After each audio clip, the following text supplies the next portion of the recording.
Bienvenue sur des HRBP Daily Realities, le rendez-vous matinal des acteurs des ressources humaines. Je suis Parfait Benado et je suis heureux de vous retrouver pour l'animation de ce nouveau numéro.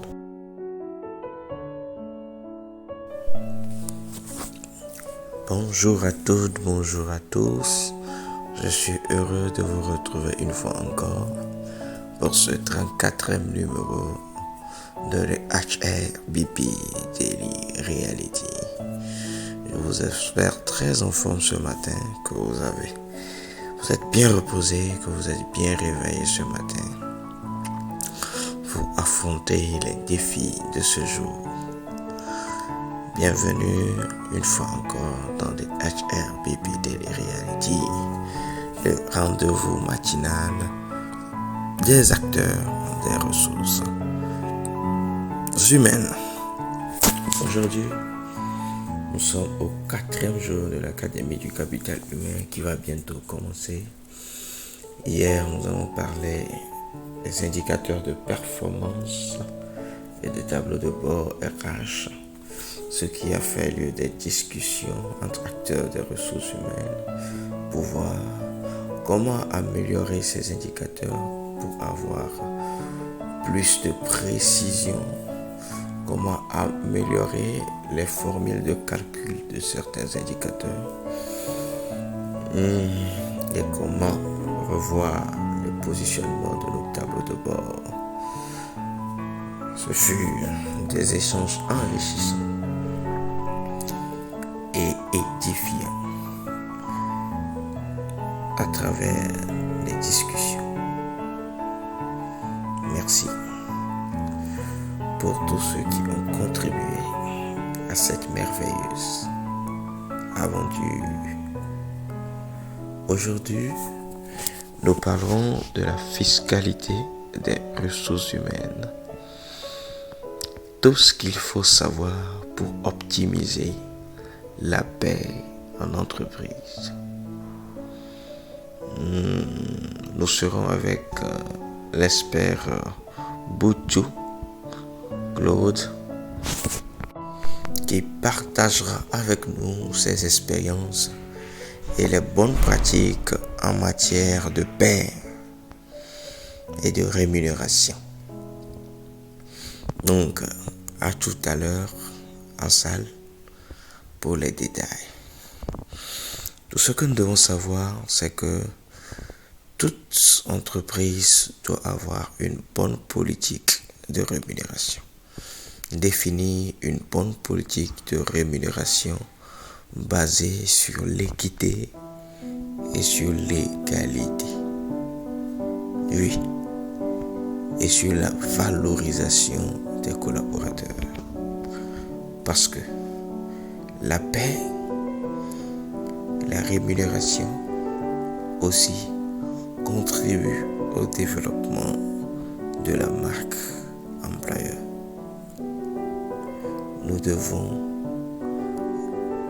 rémunérer nos collaborateurs en fonction de ce qu'ils apportent à l'entreprise.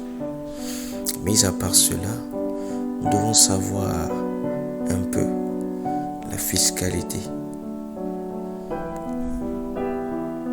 qui est liée ou attachée à la paix, connaître les obligations fiscales liées à la paix, connaître les obligations sociales liées à la paix, combien doit être prélevé sur le salaire de l'employé, à combien l'employeur contribue pour les charges sociales, l'impôt sur le revenu des personnes physiques, ce que ça coûte, comment le calculer, comment s'y prendre pour le faire.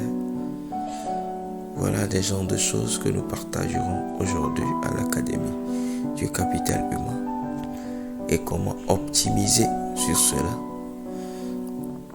pour faire gagner non seulement nos collaborateurs, mais aussi employeur. Donc, en tant qu'acteur des ressources humaines, nous devons avoir des stratégies pour optimiser la paye dans nos organisations. Ici, par exemple, au Togo, s'ajoute plutôt depuis quelque temps l'AMU, qui est l'assurance maladie universelle, qui est une obligation pour tout le monde. Comment s'y prendre? Voilà. Comment s'y prendre? Parce que il y a encore 5% du salaire qui partira de l'employé plutôt, et 5% pour l'employeur, et c'est 5% de l'employé, et c'est 5% de l'employeur aussi.